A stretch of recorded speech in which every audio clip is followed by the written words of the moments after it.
Alors mon prénom c'est Lucrèce.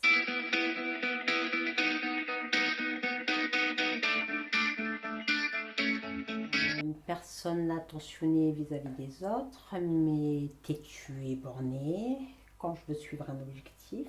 Je suis quelqu'un d'assez autonome, mais j'aime apprendre sur le tas et avec les gens qui m'entourent, ça c'est sûr.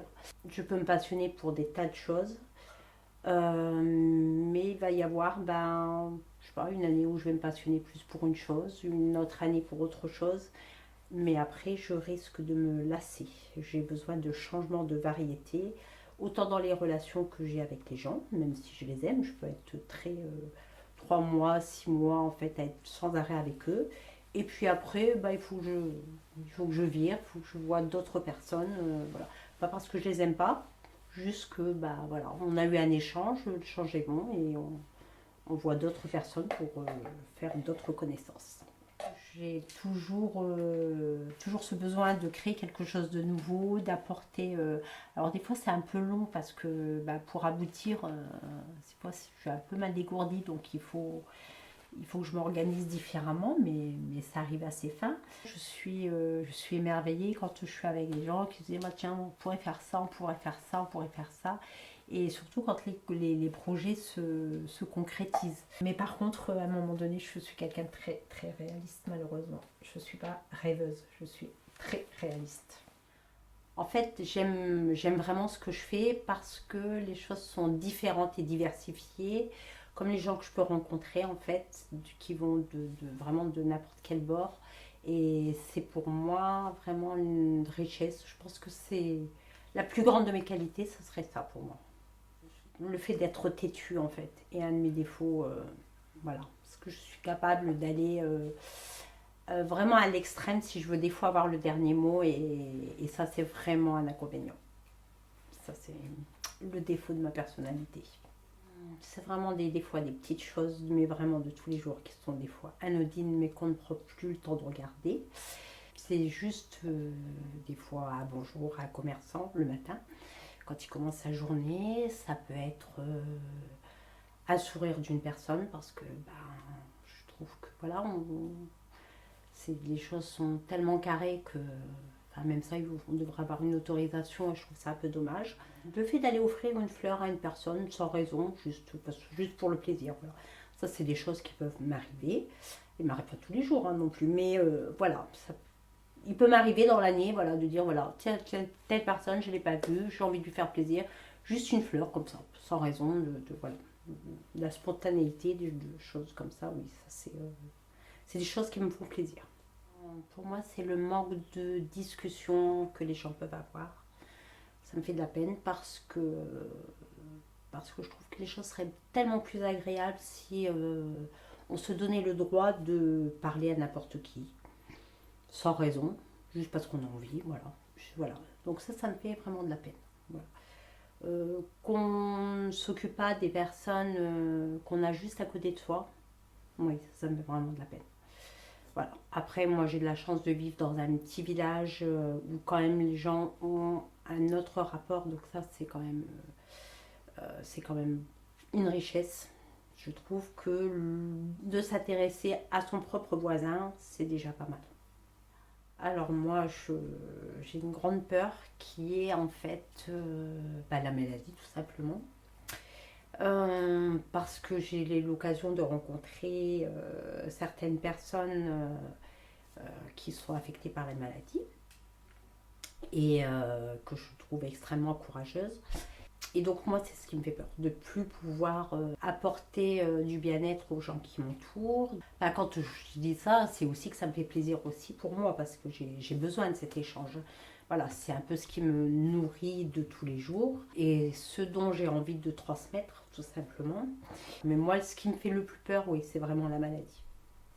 Ce qui me met en colère, c'est beaucoup la télévision, parce que la télévision, je trouve que elle a pris une ampleur assez phénoménale sur l'ensemble des citoyens, et qui sont capables de faire transmettre une peur, enfin, faire véhiculer certaines choses qui ne sont pas toujours en phase avec la réalité. Alors bon, Je suis peut-être pas forcément bien placée pour juger, mais en tout cas, moi je parle que pour moi, mais au niveau des informations, voilà, c'est pas quelque chose qui est valorisant de regarder les informations. Alors ok, il y a les guerres, il y a les machins, voilà. Mais je pense que déjà, si on s'occupe de soi, de faire des gens de proximité, euh, enfin, je sais pas, je trouve que dans les informations, c'est toujours, ou dans le dramatique, voilà. Mais on va jamais souligner la personne qui a fait quelque chose de bien, ou vraiment très peu. Ça arrive, oui, mais vraiment très peu. Sur l'année, rares sont les cas où ont été soulignés parce que une personne en a sauvé une autre, ou parce qu'il y a eu... voilà. Et ça, je trouve ça extrêmement dommage. Il me semblait que dans le temps, c'était plus facilement souligné que maintenant. Voilà. Ça, c'est vraiment quelque chose qui me met en colère. Voilà. C'est le non-respect de la vie privée. Ça, c'est voilà, ce sont des choses qui ont le don de me mettre en colère très facilement.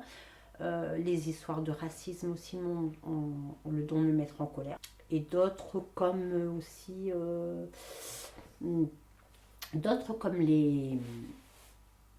la différence sur les gens qui travaillent, les gens qui ne travaillent pas, sur les charges, voilà. Donc ça, oui, ça a le don quand même de m'énerver, parce qu'à la longue, ça nous use et on est un peu moins tolérant qu'on prend de l'âge. C'est de ne pas avoir pris confiance en moi avant, plus jeune, au moins, surtout ça, quoi. Ça, c'est mon plus grand regret, parce que je trouve que le temps passe vite et que ben, le temps qu'on apprenne à avoir confiance en soi, on a vite 30-40 ans, et que si on les commence plus tôt, ben, on peut construire de plus grosses choses et faire de plus grosses choses. Voilà. Mais après, tout est relatif ben, aux gens qu'on rencontre, à son enfance, la vie familiale. Voilà, il n'y a pas. Après, il y a les compétences, puis après, il y a tous les petits à côté qui font que. Voilà, ça c'est un peu mon regret. Alors mes atouts, ça je sais que c'est le côté diversité où j'aime m'intéresser à beaucoup de choses, beaucoup de gens, tout me plaît. Mais il faut que je change parce que je m'ennuie, parce que tout ce qui est routinier, ça me barbe. Voilà, je, je vais vraiment aimer que ce soit ou en musique ou en personne avec qui je vais rencontrer. Il faut que ça, cette diversité de tout milieu, de toute opinion, en fait, c'est vraiment le côté qui va vraiment me plaire, quoi. Je pense que je suis capable de faire des choses, d'apprendre à faire des choses que je souhaite pas forcément, mais que je ferai pour obtenir un résultat. Enfin là, je parle par exemple pour ma maison, voilà, d'être amenée à reconstruire une maison pour montrer à mes enfants qu'à n'importe quel âge on peut reconstruire, qu'on peut apprendre. Et que voilà, on ne va pas rester sur le je sais ou je sais pas faire. Voilà, c'est tu sais pas faire, mais tu peux apprendre. Voilà, même si tu le fais mal, mais c'est pas grave, mais tu apprends, tu peux le faire. L'important c'est de le faire. Donc ça c'est une force, c'est un atout physique en fait. Par rapport aux maladies, euh, par rapport à ce qui me concerne, parce que je pense que je ne serais peut-être pas forcément aussi combative que certaines personnes que j'ai eu l'occasion de rencontrer, qui ont eu des cancers, et qui malgré ça arrivaient à se lever le matin en souriant. Voilà, ça c'est des choses que j'ai apprises avec mon métier, et quelquefois je me dis que si ça m'arrivait, je suis pas sûre d'être à la hauteur de ces personnes que j'ai rencontrées dans la douleur, dans la maladie. J'essaye d'apprendre à prendre du temps pour moi, parce que c'est quelque chose encore à mon âge qui est compliqué. De revoir des personnes que j'ai pas vues depuis longtemps, parce que ben, le cheminement du travail, ça me prend beaucoup de temps.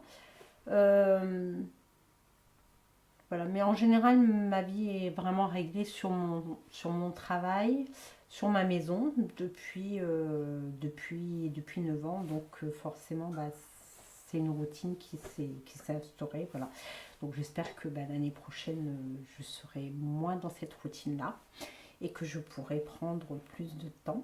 Donc chaque année je le dis, mais bon, il n'y a plus rien après à refaire, à agrandir dans la maison. Donc je pense qu'à un moment donné, je vais être devant le mur et je pourrais, voilà. En fait, mes objectifs auront été atteint au niveau de la réalisation de la maison que j'ai achetée. Donc, je pense pouvoir prendre le temps de profiter pleinement, mais avec un autre projet qui viendra compléter. Ce qui me passionne, c'est les projets. C'est les ouvertures de certaines entreprises, le développement, la bouffe, ça me passionne. J'aime bien la bouffe, j'aime bien les restaurants, j'aime bien le partage culinaire, j'aime bien. J'aime bien les soirées avec des gens que je ne connais pas. Donc c'est vrai que des fois ça me fait un peu peur, mais en fait finalement je trouve ça motivant et enrichissant.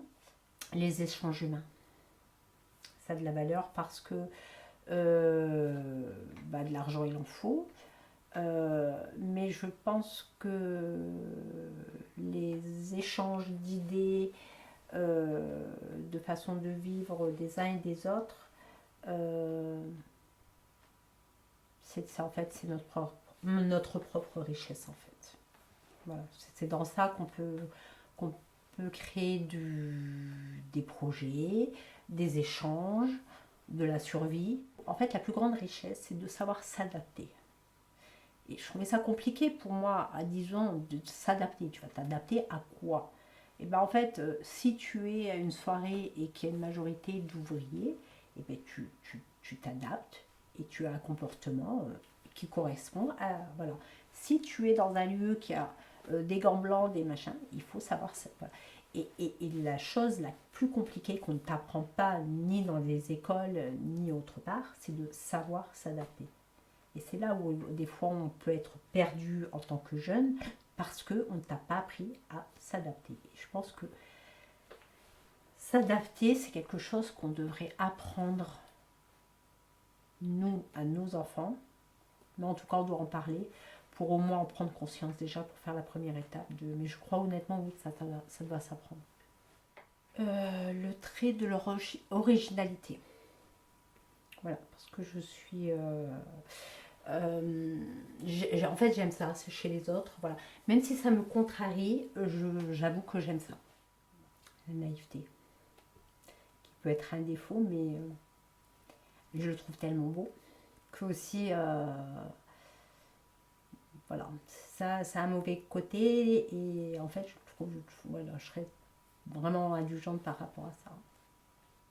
Quand ils font les choses par intérêt. C'est vraiment le truc qui m'énerve. Mais bon, après, je peux concevoir, mais bon, voilà, moi, ça m'énerve. Moi, ça me saoule. Bon, moi, je suis assez fière. Voilà. J'ai eu du mal à le... alors, pour être honnête, il y a peu de temps où je me permets de dire que je suis contente. Mais, en fait, je viens de réaliser il y a peu de temps, qu'en me retournant, la boîte faisait 18 ans, que je ne croyais pas à mes compétences il y a 10 ans en arrière et que finalement, quelquefois, il faut prendre des risques pour faire des choses, quoi qu'il en coûte. Et si on connaissait les risques qu'il y avait, on ne ferait jamais grand-chose. J'ai fait des choses avec des risques modérés, mais il y a quand même toujours un risque. Mais aujourd'hui, voilà, alors je ne sais pas si c'est du courage ou de la conscience. Pour être honnête, je ne sais pas où je ne sais pas où mettre le poids. Et le seul regret que j'ai, c'est de ne pas avoir pris conscience de ça plus jeune.